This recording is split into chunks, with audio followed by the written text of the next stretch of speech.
Previously on Keeper of Hearts, from the beginning, Jay was marked. You will have another one. A boy, he is special. His life is already seen by God. Hell heard it before Jay ever took his first breath, and hell has been fighting it ever since, but God's hand never lifted. Take off your bracelets, walk. And he walked. What God marks, hell cannot stop. Only delay. The delays have been relentless. Tragedy after tragedy. Tim. Johnny. His father. The youth group. Every anchor stripped away one by one, and into the empty space, chaos moved in. Ashley, who wanted Jordan, but used Jay as the bridge. Selena, wounded and watching from a distance. Shannon, loyal and fierce and complicated. Lexi, weaponized by something she doesn't fully understand. Tiffany, feeding on jealousy she's carried since freshman year. And underneath all of it, Grandma Darlene. Something is wrong in this house. Something spiritual. And if these children don't get right, Lord, we're going to need you to step in. She was right. Stephen operates rogue, no authorization from hell, no permission from heaven, running his own operation. Heaven runs on authority, hell runs on fear, I run on results. His targets are everywhere, and his methods are personal. He doesn't attack from the outside, he uses your own voice against you. Selena heard it in her own voice. Don't let him play you. Ashley heard it as her own desire. Let him have you. Tiffany heard it as her own pain. You've always been second. The most dangerous lie is the one that sounds like your own thought. But cracks appeared in Stephen's plan. Ashley resisted. No, I'm not letting them control me. I won't. I choose me. Jezebel and Lust retreated, frustrated, not finished. We will get her. She will break. Just a matter of time.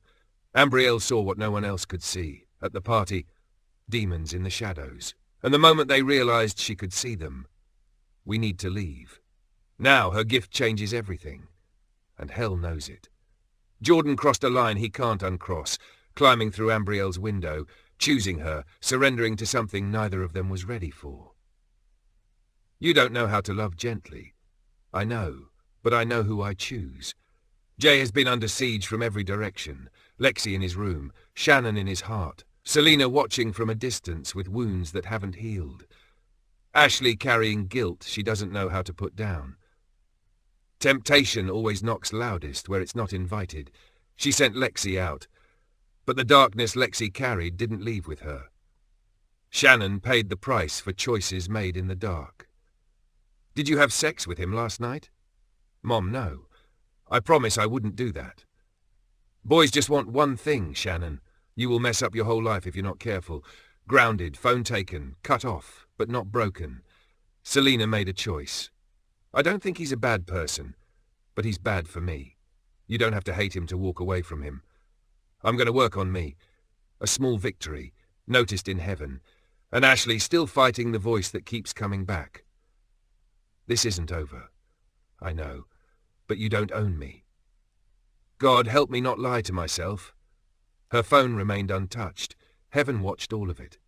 She resisted. Jezebel pressed hard. Lust attempted entry. Fear nearly fractured her resolve.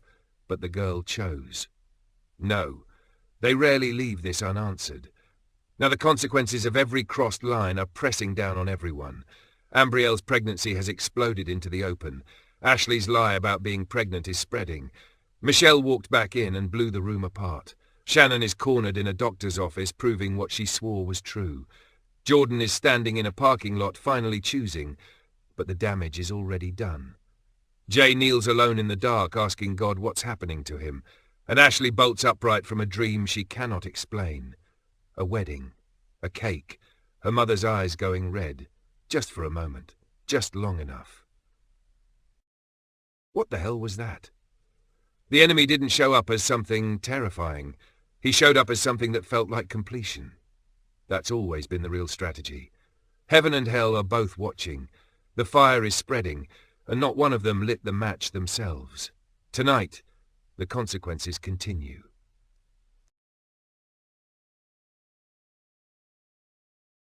Opening scene. The gates glide open like they always do, obedient, silent, controlled. Ambryelle drives through them, knowing nothing about tonight will be either of those things. The Kellerman house glows in the fading light. White stone, tall windows, clean lines, the kind of home that looks like it's never made a mistake in its life. She closes the car door and the sound echoes too loudly. Inside, the air smells like polished wood and something expensive burning in a candle no one actually needs. Marlena is already waiting. She's seated in the formal sitting room, spine straight, tablet in her lap, expression sharp. She doesn't glance up immediately. She lets the silence stretch. "You're late," she says calmly. "I stayed after," Ambryelle replies. "For Jordan Carter?" Marlena asks, still not looking at her. The name lands heavy. Ambryelle's breath stills. "Excuse me." Now Marlena looks up. Cool. Knowing. "Don't insult my intelligence, little girl," she says smoothly. "I'm a counselor at that school. I see patterns for a living." Ambryelle feels her pulse quicken, not from fear but from irritation. Footsteps echo from the hallway. Joshua Kellerman steps into the room, removing his glasses slowly. He's still in his suit, still in control. "Is there something you need to tell us?" he asks. There's no warmth in it, just expectation. Ambryelle doesn't pace, doesn't wring her hands. She stands in the center of the room like she's presenting a thesis. Yes. Silence. "I'm pregnant." The word doesn't shake. Marlena exhales like she's been proven right in an argument no one else heard. Joshua doesn't move for a long moment. Then, "How far?" "Almost 8 weeks. The calculation flashes across his face, the timeline, the secrecy, the implications. "Who?" he asks. One word. Direct. Ambryelle meets his eyes. "Jordan Carter." The room changes temperature. Joshua's jaw tightens instantly. Not surprise. Recognition. "Carter," he repeats flatly. "The same Jordan Carter who's been in my office for fighting, for skipping, for inappropriate conduct." "He's not. He has a reputation," Joshua cuts in sharply. Marlena stands now, heels clicking against marble. "Of course it's him," she mutters. "The school's resident playboy." Ambryelle's gaze hardens. "You don't get to talk about him like that." "Oh, I absolutely do." Marlena snaps, because now his choices affect this family. Joshua steps closer, voice controlled but edged. "You are an A student, full academic scholarship potential. You were on track for early admissions. And I still am. You let a boy with a record derail that?" Joshua's voice rises slightly for the first time. "Do you understand the position this puts us in?" There it is again. Us. The image. The donors. The staff whispers. Ambryelle lifts her chin. "I didn't let anything happen. I made a choice." Marlena's expression sharpens. "You're 18, Ambryelle. Don't romanticize irresponsibility. Don't reduce me to it." The words land clean and cold. Joshua studies her. "You expect me to believe," he says slowly, "that Jordan Carter is prepared to be a father? He said he's not running." Joshua almost laughs, but there's no humor in it. "He's been running from responsibility for 3 years. He's changing. They all change when consequences show up," Marlena says dryly. Ambryelle doesn't flinch. "He's meeting you," she says calmly. "You can decide for yourself." Joshua pauses. That wasn't what he expected. "You've already told him?" he asks. "Yes." "He's staying." Joshua walks toward his office, then stops halfway. "Good," he says without turning around, "because he will be here tomorrow evening, 6 o'clock. Ambryelle's stomach tightens. Joshua turns back, principal now more than father.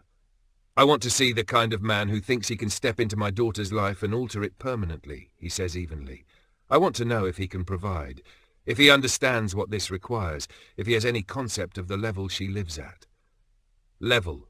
There it is. This isn't just about diapers and late nights. It's about status, stability, standard. Marlena crosses her arms. "And if he doesn't measure up?" Joshua's eyes stay on Ambryelle. "Then we will discuss alternatives." The word hangs there, heavy with implication. Ambryelle's pulse pounds, but her voice stays steady. There aren't alternatives. Marlena's expression turns icy. "You are not throwing your life away for a boy with a bad record and a good smile." Ambryelle steps forward. "You don't get to define my life by one decision." The room goes still. For a brief second, Joshua sees something he didn't expect. Not recklessness, not shame, strength. He exhales slowly. 6 o'clock, he repeats. "Jordan Carter sits in my office, and if he so much as blinks wrong, this conversation changes." Ambryelle nods once. "Fine." Behind them, the front door opens softly. Kerstel steps in, eyes immediately finding her daughter. She reads the room in seconds. "You told them," she says gently. "Yes." Kerstel walks to Ambryelle and touches her shoulder, grounding, steady. Joshua watches the interaction carefully. "This is not a scandal," he says finally. "This is a situation to manage." Ambryelle meets his gaze one last time. "It's not a situation," she says quietly. "It's my child." And for the first time that night, Joshua doesn't have an immediate response. Scene: Hell, the throne chamber. The chamber is vast and dim as always. Molten cracks pulse red along the floor like a slow heartbeat. Chains hang from above. The air is thick, not with heat, but with something older, something that remembers what it lost. Satan stands with his back to the room, watching something only he can see. Jezebel enters first, unhurried, confident, the way she always moves when she believes she's won something. The dream landed perfectly. Satan doesn't turn around. Tell me. Ashley ate. She didn't question it, didn't resist. The face she trusted most, her mother, and eyes that went red just long enough to mark her. A pause. She woke up terrified and has no framework to explain what she experienced. The seed is planted. She'll start questioning what's real, what she can trust, who she can trust. Satan turns slowly. His expression is not triumphant. It's focused, the way a strategist looks when a long game is finally paying off. Satan and the agreement. Jezebel smiles, slow and satisfied. She doesn't know she made one. That's the beauty of it. She ate willingly, in a dream that felt like everything she ever wanted. A wedding, his love, her mother's approval. She tilts her head. We gave her completion, and she received it. Satan is quiet for a moment. Then something almost like warmth crosses his face. Almost. Good, you did good. He looks at her directly, rare, deliberate. At least I don't have to find another Jezebel. Good job, Chaos Kitten. Jezebel receives it the way she always receives his praise, like oxygen, like proof of something. She doesn't show how much it matters, but it does. Quietly, almost to himself, they always receive what feels like the answer. He moves through the chamber, deliberate, unhurried. And Jay? Jezebel's smile doesn't waver, but something shifts behind her eyes. The dream shook him. He woke confused, questioning his own mind, wondering if the desire was really his. Was it? It doesn't matter.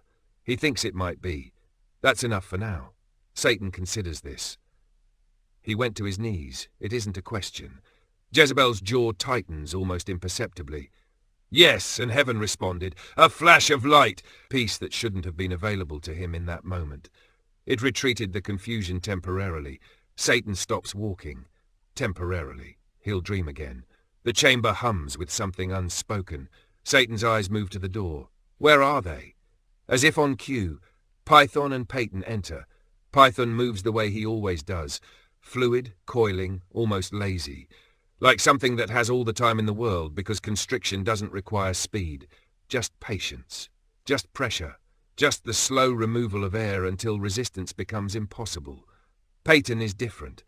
Where Python is visible in his intention, Peyton is subtle, composed. He carries himself with a kind of dignity that almost looks like righteousness. Almost. His presence doesn't feel dark the way the others do. It feels institutional, structured, like something that learned long ago that the most effective corruption wears the right clothes and quotes the right sources. Python bows his head slightly. The Kellerman house, tonight. Satan's attention sharpens. The girl told them. The parents know. The father, Joshua, is already building a case. Reputation. Standards. Level. He lets that word sit. He called the child a situation. Something moves across Satan's face. Not quite pleasure. Recognition. He looks at Peyton. Measured, sir. I was already there. The framework is established. Joshua Kellerman is a man of position and principle. He believes he serves something higher. He does not yet understand what he actually serves when he reduces people to problems. A beat. The meeting is set for tomorrow. Jordan Carter in that office. I will be present. You understand what I need from that room. Pressure dressed as wisdom, expectation dressed as discernment, the appearance of righteousness while the soul of it is hollowed out. He nods once. I know how to wear the right face. Satan studies him for a long moment. Jordan is already unstable, guilt, ambition without direction, a need to prove himself to men who've already decided what he is. I will give that room a language he cannot argue with. Scripture, responsibility, honor, all the right words arranged to crush rather than build. Python coils slightly, almost amused. And if Ambryelle resists? Peyton almost smiles. She's 18 and pregnant in a house that already sees her as a liability. I don't need to break her, I just need to make the room feel impossible. Satan turns back to the molten cracks in the floor, watching, thinking, the marked one's brother, his family, the girl who sees, the one who resists, the one who prays. He exhales, slow, ancient, cold. They are all connected. Pull one thread correctly and the whole thing unravels. He looks back at the four of them. Stephen. A flicker of tension moves through the room. Stephen is still operating independently. I know. The silence that follows is more dangerous than anything he said out loud. Let him. For now. He turns away. Conversation over. Plan already moving. Thurton. They think tonight was a small victory. Let them believe that. Small victories make them careless. The chamber dims slightly as he retreats into shadow. Press every front, simultaneously. They cannot guard all of them at once. Python and Peyton exchange a glance, patient, coordinated, ready. Jezebel watches Satan disappear into darkness, her smile returning. The plan is very much alive.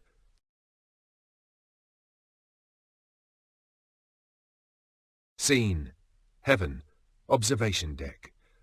The light here is different from the throne room. Less formal, more immediate. Like standing at the edge of something vast and watching every moving piece of it at once. Michael stands at the front, wings partially extended, eyes tracking multiple points below simultaneously. Raphael is beside him, expression troubled but steady. Gabriel stands slightly apart, watchful. Miguel, who has not left his post since Shannon's car, is present but still like someone who has been holding vigil and knows it isn't over. Below them, invisible to human eyes, the night continues to move. Ashley's dream. He doesn't add anything to it. The weight of those two words is enough. I saw it.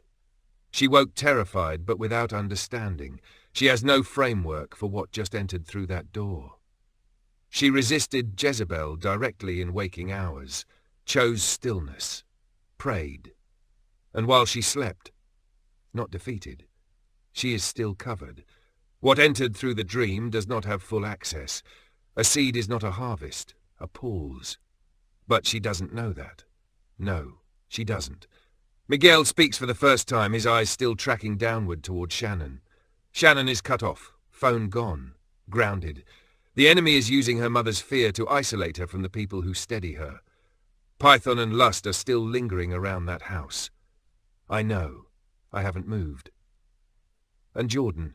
Tomorrow, the Kellerman house. Michael's jaw tightens slightly. Peyton will be in that room. Joshua Kellerman is not a bad man. No. That's exactly why Peyton chose him.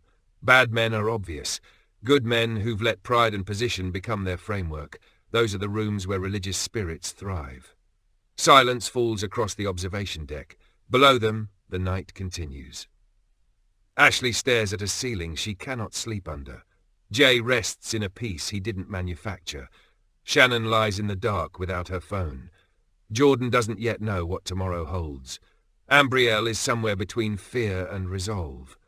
And in the Kellerman house, a meeting is already being prepared that will test every single one of them. Should we position someone in that room tomorrow? Already decided. Ambryelle carries her own discernment. She will feel what's in that room even if she cannot name it. And Jordan? Michael looks down for a long moment. Jordan is learning, slowly, painfully, the way most of them do. A beat. Is it enough for tomorrow? No one answers immediately. Then from behind them, a presence that doesn't announce itself because it doesn't need to. The light on the observation deck shifts, not brighter, but deeper. More certain. The angels turn. Jesus looks out over everything below. Every broken room, every sleeping teenager, every planted seed, every lingering shadow, every prayer whispered into the dark, and his expression holds something that cannot be summarized. Grief and certainty existing in the same space without contradiction. He speaks once. Jesus, I have not lost one that the Father has given me. The observation deck is silent. That's enough.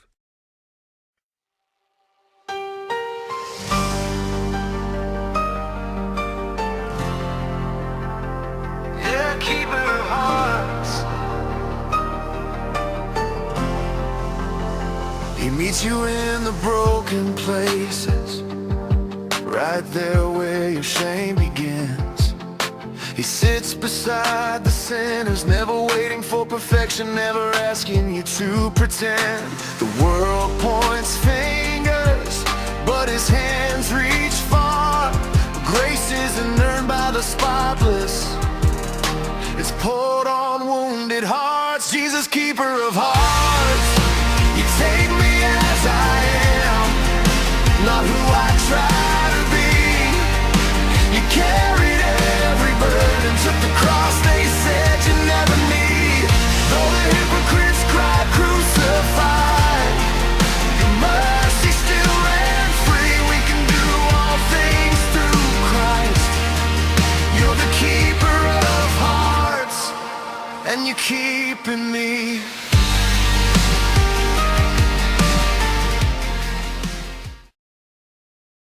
Scene, Ambryelle's bedroom.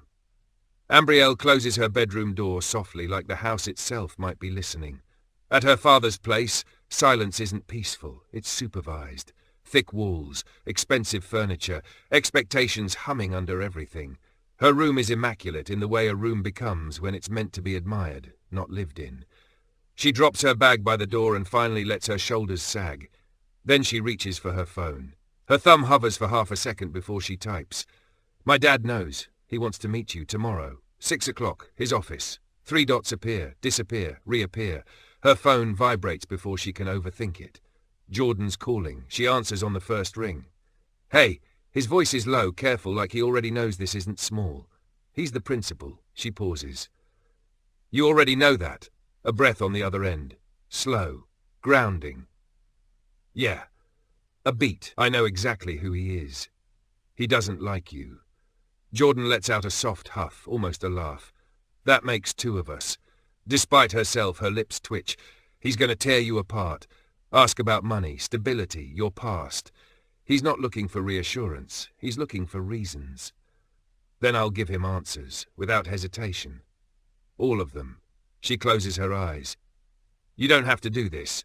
I do. Immediate. Because it's you, and it's our kid. That word settles into her chest, heavy, terrifying, real. A pause. You okay?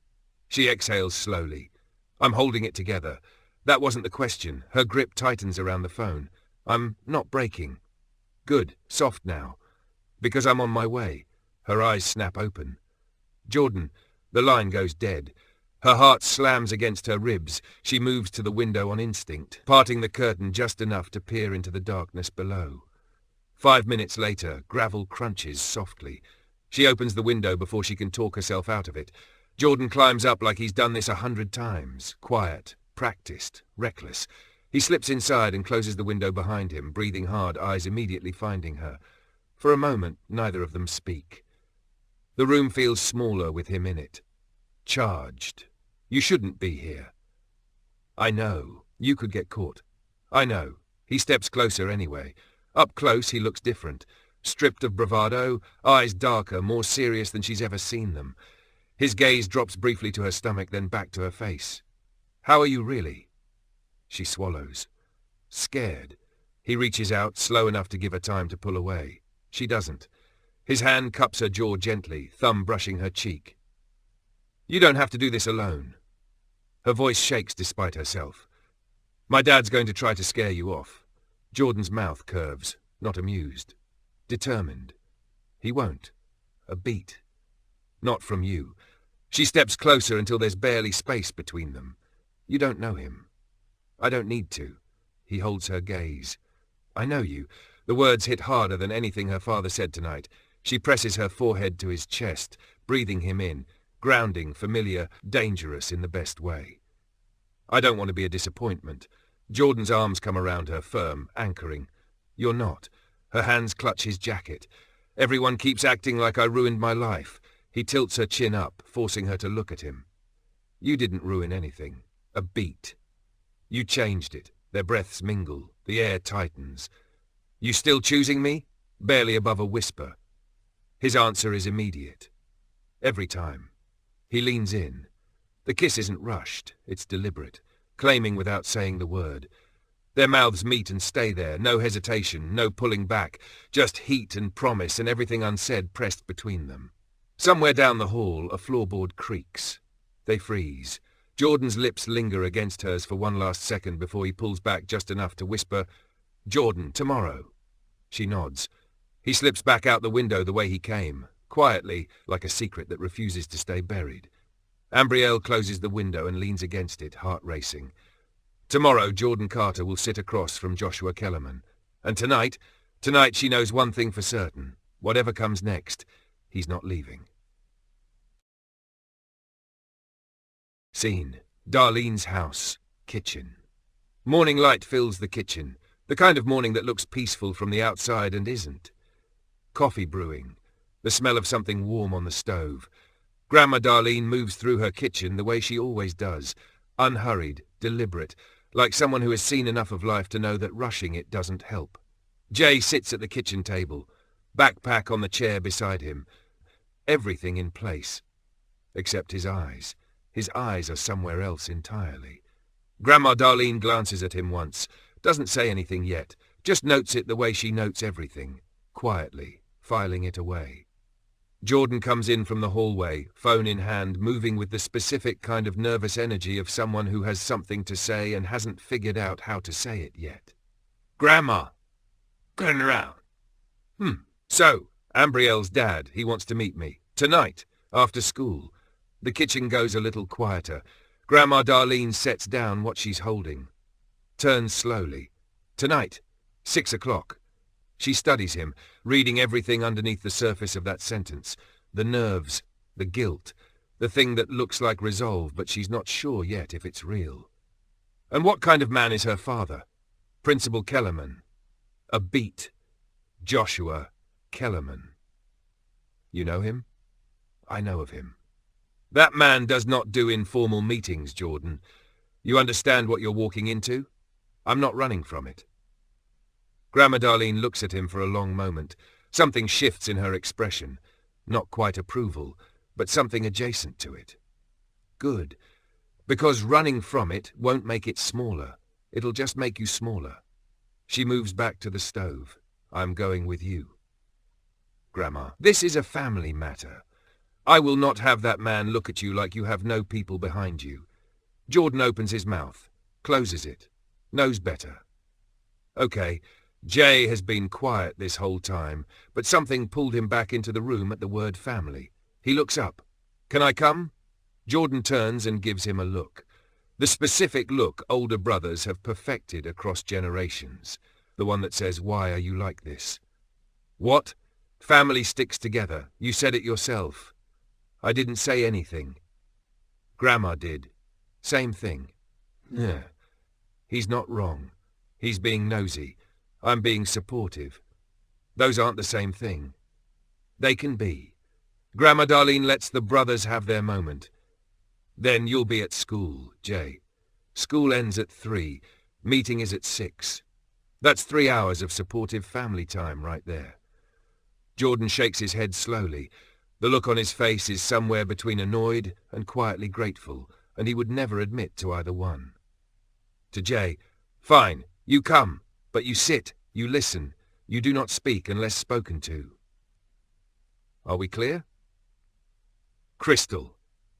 Why? Because you need backup and you won't ask for it. Jordan doesn't respond to that, because it's true, and they both know it. Grandma Darlene watches them for a moment.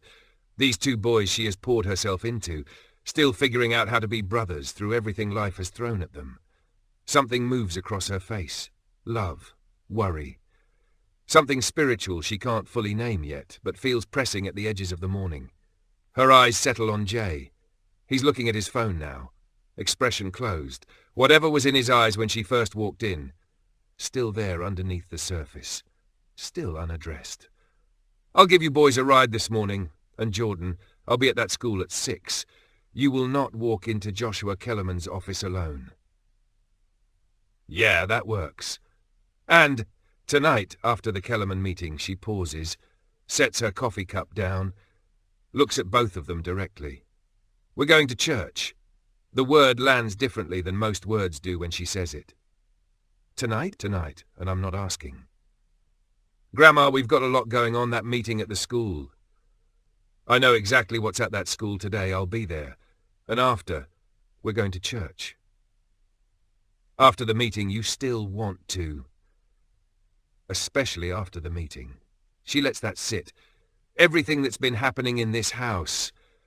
The drama, the choices, the mess that keeps finding its way to my door. That's not just teenage foolishness. I've lived long enough to know the difference. Neither of them argues.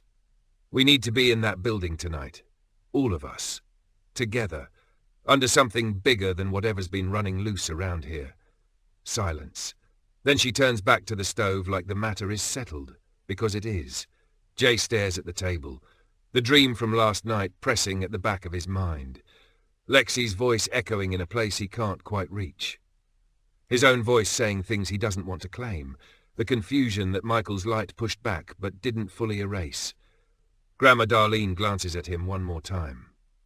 Quieter now, just for him. I know something is going on with you, Jay. Jay looks up. Guards up immediately. I'm good, Grandma. She doesn't argue with him, doesn't push. Just holds his gaze for a moment with eyes that have seen too much to be fooled by fine and too much love in them to make him feel cornered. You can tell me when you're ready. She turns back to the kitchen. Jay exhales slowly, looks back down at the table. The morning continues around him. Ordinary, warm, the smell of coffee and something on the stove. But underneath it, something is already moving toward tonight. And not all of it is visible. Scene. Ashley's bedroom. Morning comes in slow and unwelcome. Ashley lies on her back staring at the ceiling. She's been awake for a while. Not the kind of awake that feels rested. The kind that feels like sleep never fully came, like something sat at the edge of it all night and wouldn't let her go under completely. The dream. She keeps trying to push it away and it keeps sliding back in. The flowers, the dress, Jordan's face, her mom's hands, the cake. The warmth spreading through her like something being sealed. And then her mom's eyes. Red. Just for a moment. Just long enough. Ashley exhales sharply and sits up, runs her hands through her hair, looks around her room like she's checking that everything is still where it belongs. It is. Everything normal. Morning light. Quiet house. She reaches for her phone, more out of habit than intention. Something to pull her back into the ordinary. Her screen lights up. Hey! You up? Ashley stares at the message for a second. Of all the people, she almost puts the phone back down, then types anyway. Yeah, couldn't really sleep. Why are you up? Aren't you suspended? 3 dots appear almost immediately. Suspended, not dead, lol. Couldn't sleep either.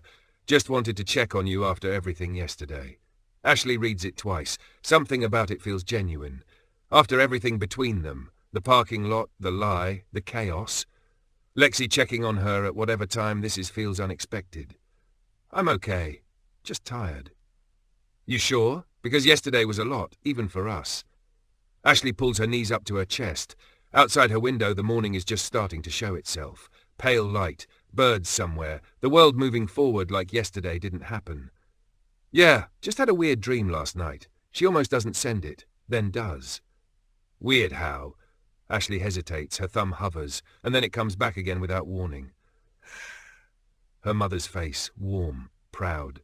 Everything perfect. Here, sweetie, I made this for you.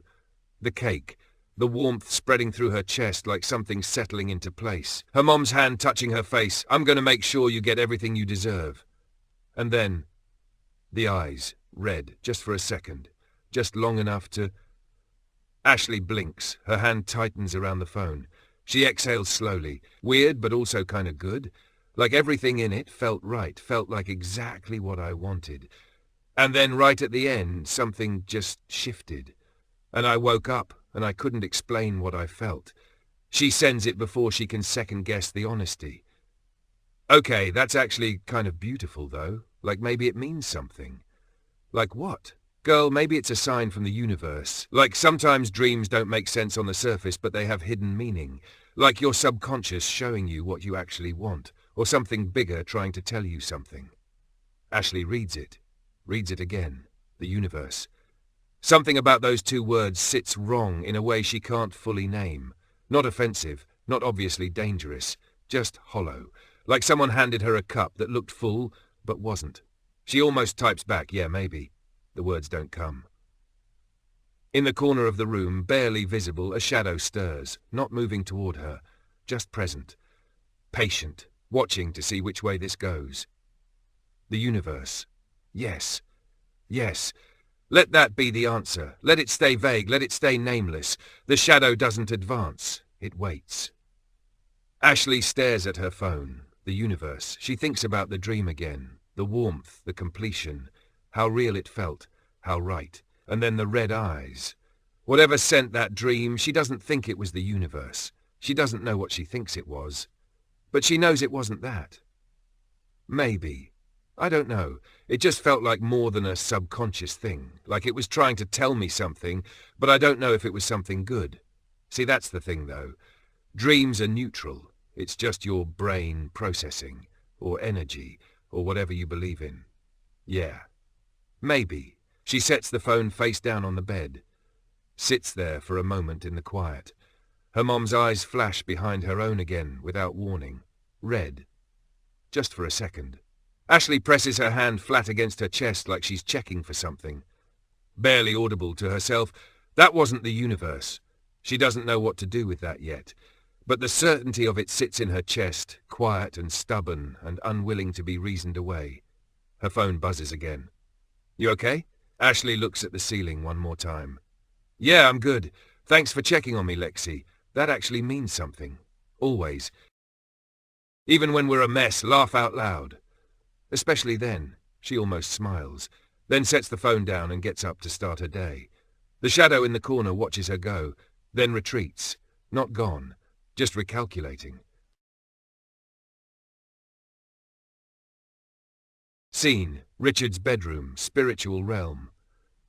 Richard sits on the edge of his bed, school clothes on, but shoes still off, phone in hand, not texting anyone yet. Just sitting with the kind of restless energy that doesn't have a name but won't let you stay still. He keeps seeing her face. Ashley in that hallway, eyes red from crying, mascara streaked, trembling and trying not to show it. You're a good guy. He told himself last night it was nothing. Just a moment. Just being decent to someone who was hurting. He almost believed it. Lust moves through the room like heat through a closed space. Slow. Inevitable. Barely visible unless you know what you're looking for.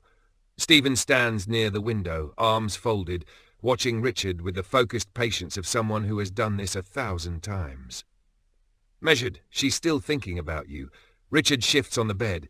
His jaw tightens slightly. He doesn't know why. Lust. You felt something yesterday. That wasn't nothing. She called you a good guy. She saw you. Really saw you. Richard runs a hand across the back of his neck. Jordan had her. Jordan had Lexi. Jordan had Michelle. And he threw all of it away. You wouldn't do that. Stephen glances at Lust. Coordinated. Seamless. She's going to need someone steady. Someone who actually sees her. Someone who isn't caught up in all the chaos Jordan left behind. Lust. That could be you. Richard stands up, moves toward the window, stares at nothing. To himself, barely audible, she's going through a lot right now. Exactly. And she needs someone. Text Eric. See what he knows. Richard reaches for his phone without fully deciding to. Richard opens his texts, finds Eric. Starts typing. Yo, you hear anything about Ashley? Eric responds almost immediately like he was already thinking about it. Ashley Lowell. Yeah, she's a good girl despite all this stuff with Jordan. But hey, look on the bright side. What bright side? If she's knocked up, you don't have to worry about it. Richard stares at the screen. Wait, what? And dude. Really? Bro, that's what I heard. She told everyone yesterday in the parking lot. I'm just saying what's out there. Where'd you hear that? It's everywhere, man. And you heard the rumors about Jordan and Jay, right? Like the whole situation. I heard some of it. Look, I'm not saying she's bad. She's a good girl. But I'm just saying, Richard, she's not innocent. And that's the best kind. Richard reads that last message, reads it again. Something in him responds to it before he can stop it. A pull he doesn't fully understand. Something that feels like interest but has teeth underneath it. Lust smiles, slow and satisfied. Lust, see, even your boy sees it. She's not untouchable. She's available. She's hurting. She's looking for someone to make her feel seen. And you already did that yesterday. You're already ahead. Stephen leans closer. You're a good guy, Richard. She said it herself. Good guys finish last, unless they know how to play the moment right. Richard's breathing shifts almost imperceptibly. This is your window. Don't let someone else take it. Richard types back to Eric. That's cold, man. I'm just being real, lol. You feel some type of way about her? A pause. Richard's thumb hovers. Nah, just asking. Sure you are, bro. Just shoot your shot. Worst she can say is no. Richard locks his phone, sets it face down on the bed, but the thought is already planted, already growing in soil that was prepared before Eric typed a single word. Stephen and Lust exchange a glance. Lust. He didn't say yes. He didn't say no. A beat. That's enough. They settle back into the shadows of the room, patient, present, already thinking 3 moves ahead.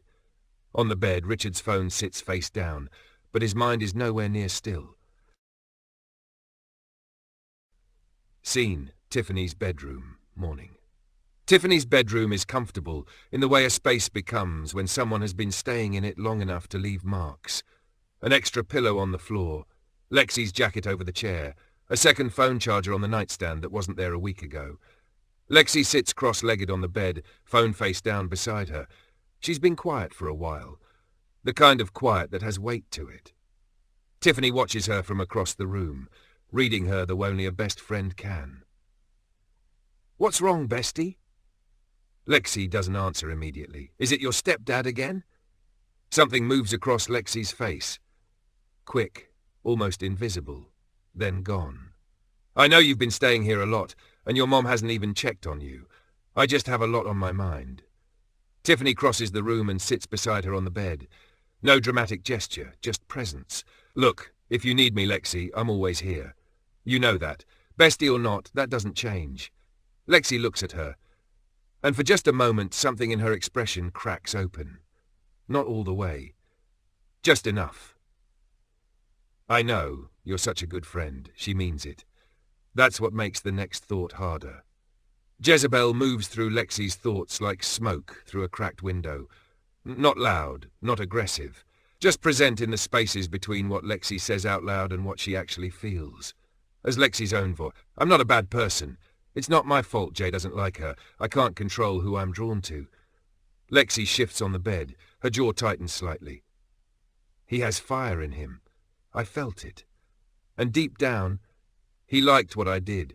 No matter what he says out loud. Python coils lazily near the corner of the room, barely paying attention. This is routine work. Low resistance. Easy ground. It's not my fault I have something she doesn't. But then, a flicker. Something underneath the justification that won't stay quiet. Irritated, pushing harder. Don't go there. The flicker doesn't obey. Lexi glances at Tiffany beside her. Her good friend.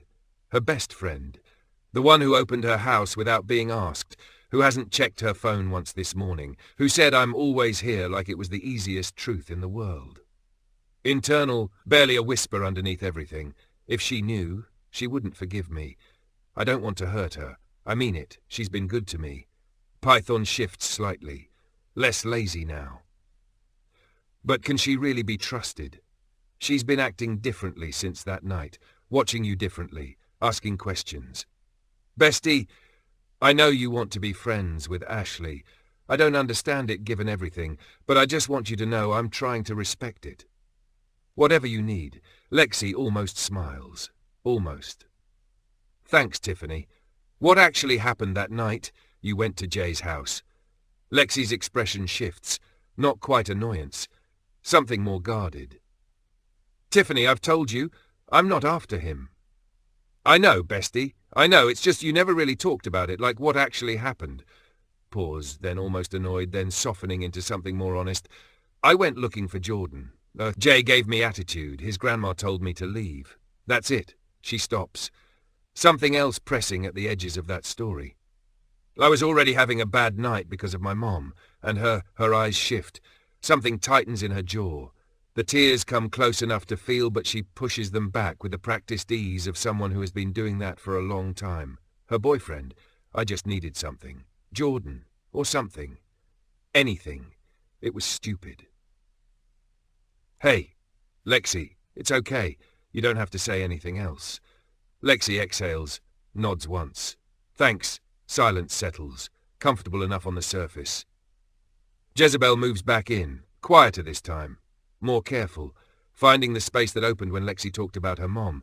Smooth, gentle, almost. You hurt Ashley. You complicated things with Tiffany. You went to that house and made everything worse. A pause. You hurt everyone you get close to. Lexi's hands rest in her lap. Still. Too still. You'd be better off if you weren't here. The thought moves through Lexi like a cold current. Quick, quiet, almost casual in how it arrives. She sits with it for exactly 1 second, then shakes it off. Not dramatically, not visibly. Just pushes it back down into the place where things go when you don't know what to do with them. Reaching for normal. So what do you want to do today? Tiffany picks up her phone, already scrolling. We could watch something. I'm not going anywhere suspended. Same. She almost laughs. Tiffany does laugh, small and easy and real, and the moment passes, the thought goes quiet, but it doesn't leave. Jezebel watches Lexi settle back into the ordinary rhythm of the morning. She doesn't press further. Not right now. Some seeds don't need watering every day, they just need to be planted and left. Scene: Shannon's house. The house is too quiet. That's the thing about being grounded that nobody talks about. It's not just the loss of freedom, it's the silence. The way the walls start to feel closer when there's nothing to fill the space between them. Shannon sits on her bed, knees pulled up, staring at nothing in particular. No phone, no television. Her mom made sure of both before she left for work. The clock on the wall moves. Slowly. She exhales through her nose and flops back against her pillow, staring at the ceiling. Spill realm. Python is already in the room. He doesn't announce himself. Doesn't need to. He's been here since her mom left, settling into the silence the way he always does. Patient. Unhurried. Letting the isolation do most of the work for him. This isn't Fetic. This isn't fair. Shannon shifts on the bed. You didn't do anything wrong. Not really. You went to see someone you care about. You didn't lie about what happened there because nothing happened. And this is how she treats you. Shannon's jaw tightens. She doesn't trust you. She never has. And no matter what you do, no matter how honest you are, it's never going to be enough for her. Shannon sits up, looks at the window. The morning outside looks normal, unbothered. The kind of day that doesn't know or care that she's stuck inside it. She thinks about Jay, his kitchen, the way things almost went somewhere they didn't go, the way he looked at her. Her mom's voice cuts through the memory uninvited. Boys just want one thing. Shannon's expression hardens. Python moves closer, not rushing, just tightening the coil slightly. Python, she's at work. She won't be back for hours. And you've been sitting here since yesterday, doing exactly what she asked, and she doesn't even know it because she's not here. Shannon looks at the window again. You could go see him. Just for a little while. Just to feel like yourself again. You'd be back before she got home. She'd never know. Shannon stands up slowly, walks to the window, looks out, her hand rests on the frame a long moment. Then a knock. Not the front door, the back.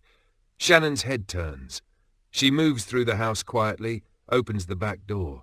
Michelle stands there in a hoodie, hands in her pockets, eyebrows raised like she's daring Shannon to be surprised. Michelle, what are you doing here? Stepping inside without being fully invited, because that's Michelle. Oh, come on, cuz. You think I'm going to leave you in prison? My mom could come back. She just left for a double shift. You've got time. Python stills. Something shifted in the room when the door opened. Not dramatically, just the quality of the air changed. The isolation that was his best tool is no longer complete. He watches Michelle settle onto the kitchen counter like she owns the place. Quieter now. She'll put ideas in her head. He waits. Watching. She's really being unreasonable, Michelle. I know. like blowing things completely out of proportion, acting like I was out here doing something I wasn't doing. I know, and she's got Jay out to be something he's not, like he's some kind of... Shannon, I know. Your mom loves you. She's just scared and she's taking it out on control. Shannon leans against the wall, arms crossed, still frustrated, but some of the tension releasing just from being heard. She found out I was at his house. I heard, alone. Does she know about the kitchen? Shannon's eyes widen slightly. No, and if she did, I would never get out. Like ever. Not until I'm 30. Misha laughs, short and genuine. Okay, look, I'm glad nothing happened. I mean it. Just listen, you just have to be careful, that's all I'm saying. I'm not your mom, I'm not going to lecture you. But be careful. Protection. Okay? I need you to hear me on that. Exhaling, somewhere between grateful and exhausted. I know. Can we please talk about something else? I have gotten enough of this from her. I cannot do another round. Done. Subject closed. A beat. Then Michelle shifts, something changing in her expression, lighter on the surface, but something underneath it that isn't. So, while you've been in lockdown, things have been happening. What kind of things? The kind that make my head hurt. Michelle, what? Jordan. Shannon goes still. He got someone pregnant. Who? Lexi? Ashley? Maybe. I don't know about Ashley, that's still... I don't know. But the main one, the real one. Who? Ambryelle, that girl he's been seeing. Silence. Shannon processes that for a moment, the timeline, what it means for Jay, what it means for Michelle standing here in her kitchen trying to sound unbothered. Michelle, I'm so sorry. Michelle shrugs, a shrug that's working too hard. You deserve better. I mean that. I love you, cuz. And I'm sorry my mom is being unreasonable, and I'm sorry about Jordan, and I'm sorry you're dealing with all of this. Michelle looks at her for a moment, then something in her expression softens just slightly. We're going to be okay. Both of us. Yeah. Your mom can't keep you in lockdown forever. Small's going to try. She's going to try. She really is. They sit in the kitchen together, two cousins, locked out of the things they want, locked into things they didn't choose, finding something steady in each other anyway. Python watches from the corner. The window Shannon was standing at is behind her now. She's not looking at it anymore. The idea he was building, the sneaking out, the just this once, the she'd never know, it doesn't have the same grip it did 20 minutes ago. He coils slightly, receding, not cast out, not defeated, just displaced. For now. He moves toward the door, slow, patient. To himself, barely a murmur, she won't be here forever. He slips out, the room settles, and in the kitchen, Shannon laughs at something Michelle says, real and unguarded and free in the way you can only be free with someone who already knows everything about you. The house doesn't feel as quiet anymore. Scene. School hallway. The hallway is loud the way school hallways always are. Lockers slamming, conversations overlapping, nobody paying attention to anyone else's business while simultaneously paying attention to everyone else's business. Ashley moves through it with her head down. Hoodie up, trying to take up less space than usual. She doesn't see Jordan until she's almost past him. He sees her first. Flat, controlled girth, barely. Ashley. She stops, turns. And the moment she sees his face, she knows this isn't a passing conversation. His jaw is tight, eyes hard, the specific kind of anger that has been sitting overnight and hardened into something colder than it started. Hey, what the hell is wrong with you? Jordan, I don't know what you... Don't do that. He steps closer, voice still controlled, but just barely. You stood in that parking lot in front of everyone and said you were pregnant with my baby. You know that's not true. You know exactly what you did. No. You didn't just anything, you lied. And you know it. Richard appears at Jordan's shoulder, casual, reading the situation instantly. Hey bro, calm down. Jordan's eyes cut to him briefly. Something registers, who this is, why he's stepping in, but he doesn't address it yet. Ashley's eyes fill. Her voice comes out smaller than she wants it to. I'm sorry. I know, I'm sorry, Jordan. I just threw it. Sorry doesn't fix what you put Ambryelle through yesterday. Sorry doesn't fix what you put me through. Bro, I think maybe you need to dial it back. Turning to him. This doesn't concern you, Richard. Meeting his eyes, not backing down. I think maybe it does. A beat between them, something unspoken. Jordan clocks it, files it. Isaac stepping in. Yo, bros, before hose, everybody calm down before. He glances at Ashley, at the hallway filling with people slowing down to watch, at the general disaster of this moment. Before hose start crying in the hallway, man. The word lands. Ashley goes completely still. Then something shifts in her face. Not tears, not crumbling. Something harder and hotter than that. I'm not a whore. Her voice is sharp, shaking but sharp. Just, all of you. Leave me alone. She turns and walks fast, head down, pushing through the hallway crowd, gone before anyone can say anything else. What the? She could have fooled me. Turning on Eric. Really? What? Richard doesn't answer. He's already moving after Ashley, cutting through the crowd. Jordan watches him go. Something crosses his face. I hope you're happy. Bro, I was just... Like, what is wrong with you? She's trouble, Richard is... Trouble? He likes her, Carter. Everybody can see that. Ah, Carter, let him go. Besides, you know he's not exactly thinking with his brain right now. Yeah, kinda like you, Carter. Shut up, Eric. Shut up, Eric! It wasn't like that? It wasn't like that. I'm joking, man. Calm down. Daddy Carter over here being so serious all of a sudden. Jordan exhales, looks away. But seriously, though, Richard is trying to shoot his shot. You can't fault him for that. You're already done with this conversation. Whatever. I've got other things on my mind. Yeah, I know. 6 o'clock, right? Jordan looks at him. You need me there. I'm there. Just say the word. A beat. Something in Jordan's expression settles slightly. Nah, it's a family thing. But, thanks. Isaac nods. No drama. Just there. So you're basically becoming an in-law with the principal. That's wild. I'm not sure about marriage yet. What? Come on, you know your grandma. My grandma's not the one getting married. That's not her choice. It's ours. Silence for a second. Eric opens his mouth, closes it. Isaac looks at Jordan with something that might be respect. When I marry her, if I marry her, I want it to be for the right reason. Not because everybody in a room decided it was the solution. He picks up his bag. I gotta get to class. He walks off down the hallway. Eric watches him go. To Isaac, genuinely surprised, did Carter just say something mature? Don't tell him that. His head's already big enough. Carter! Yo, Carter, that was almost deep, bro. Eric, I will end you.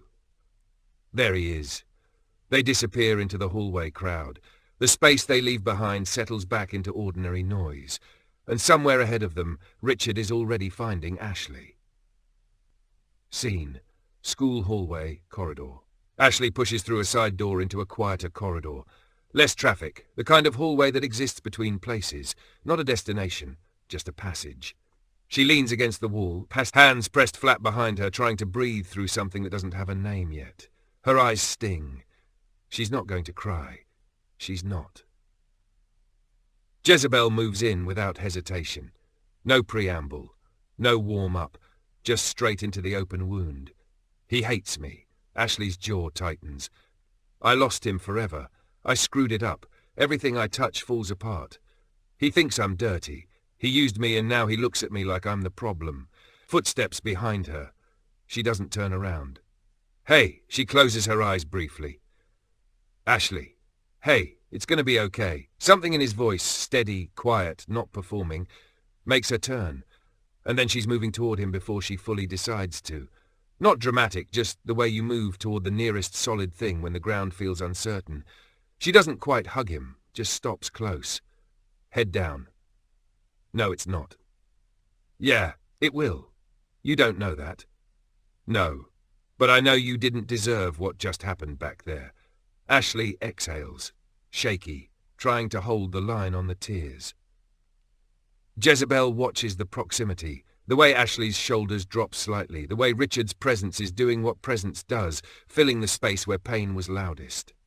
Sliding in, he's here. He showed up. Jordan didn't even look back. A pause. Then, Lexi's voice. Familiar. Already heard once before. Just because you're not pregnant by him doesn't mean you can't be. Even if it's not his baby, doesn't mean it can't be. Ashley stiffens almost imperceptibly. You already said it out loud once, in that parking lot, in front of everyone. What's one more step? Look, you deserve better than how he just talked to you. Better than all of it. His voice is genuine. That's the problem. It's completely genuine. Lust moves into Richard's periphery. Quiet, barely there. Lust, as Richard's own thought. And that could be me. Richard looks at her. Just looks at her. The way he looked at her in the hallway yesterday. Something in it that he hasn't fully examined. Barely a whisper in Ashley's mind, maybe I should. Ashley looks up at him. Before the thought even finishes, she kisses him. Not planned, not calculated, just the thought becoming an action faster than she can stop it.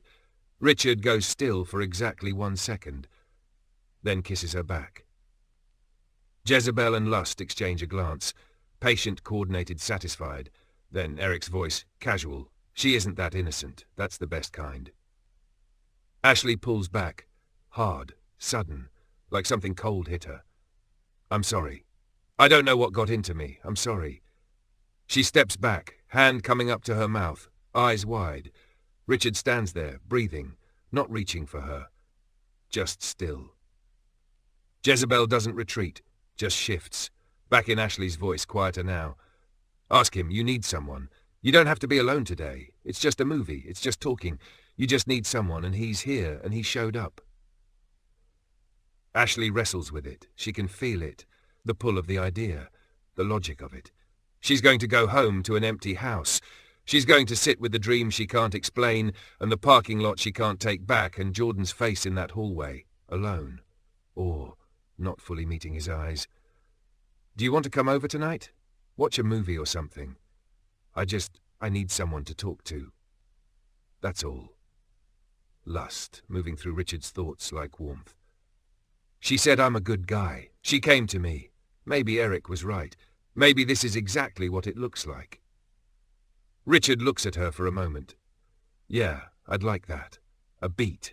I'll see you tonight. Ashley nods. Something in her exhales, relief mixed with something she isn't examining closely enough.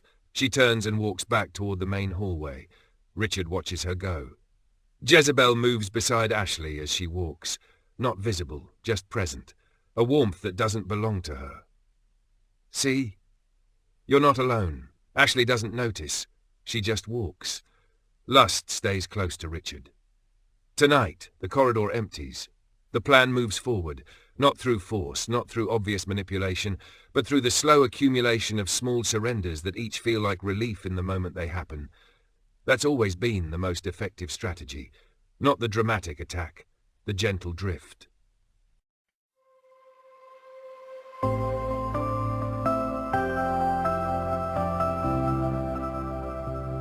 When the world points fingers, quick to judge and demand, and your knees grow weak, you feel no place to stand. I lift my eyes upward, your guidance is near. You whisper through heartache, child, I am here. Every cruel word, every wound, every scar, you remind me there's healing beyond where we are.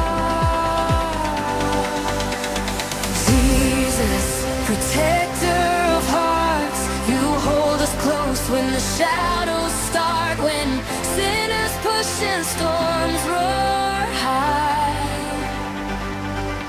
You reach through the darkness, the clouds, the sky, you show hope blooms where the hurting begins. Your mercy runs deeper than all of our sins.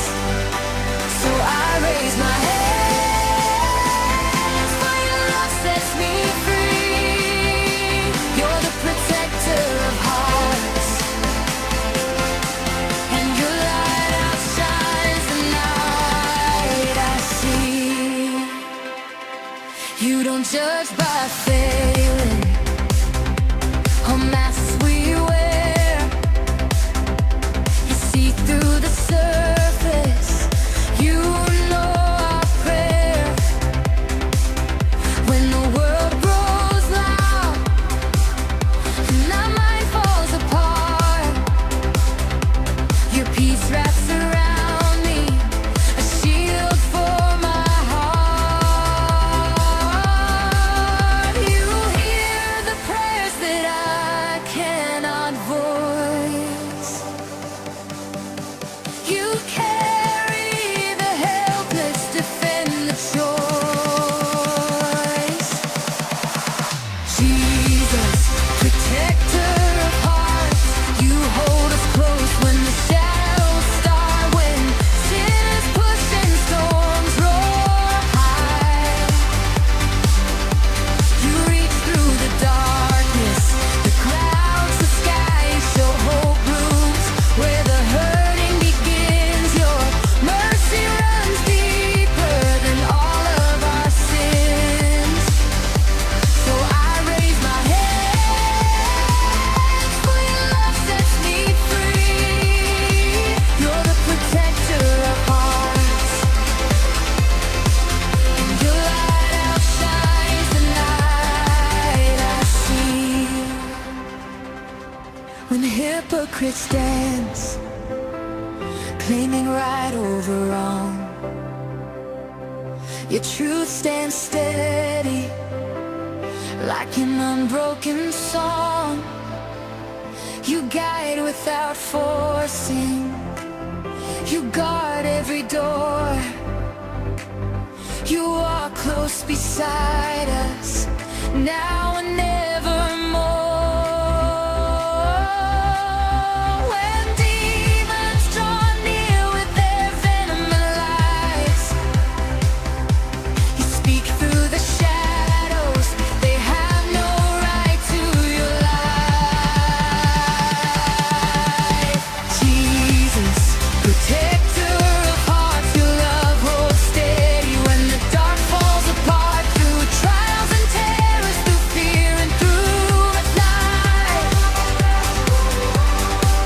your presence breaks through like the dawn after night. When the world tries to claim what you set aside, you remind us we are yours, and in you we abide. For you're more than a shield, more than a spark in the dark. You're the protector of hearts,